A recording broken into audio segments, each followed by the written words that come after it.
27 қыркүйек күні Тәуке хан даңғылдағы дәмханалардың бірінен бір азаматша 102-ге хабарласқан.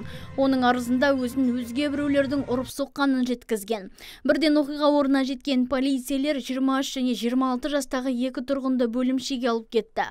Оларға қазіргі таңда қылмыстық кодекстің 2 бабымен айып тағылуда.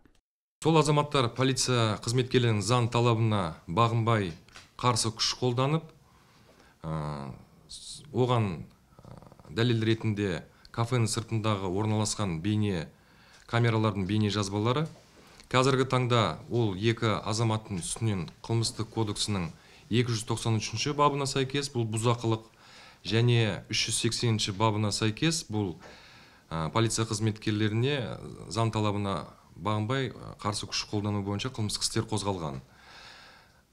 Қылмыстық процессуалдық кодексінің 131 бабына сәйкес қазіргі таңда екі азамат ұсталды, тергеу амалдары жүргізілуде. Ғаламторда күдікті азаматтың ешкімге бой берместен арызданушыны теуіп жібергені байқалады. Ал тағы бір бейнематериалда полицейдің жастарға қол көтергені көрініп тұр.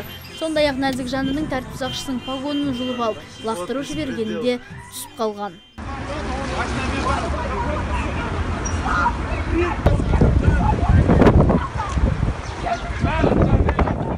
Шу шығарған жастар қамауға алынды. Ал ұсталған азаматтарды көшпен бағындырмақ болған полицейлерге қатысты қызметтік тексеру жүргізілуде.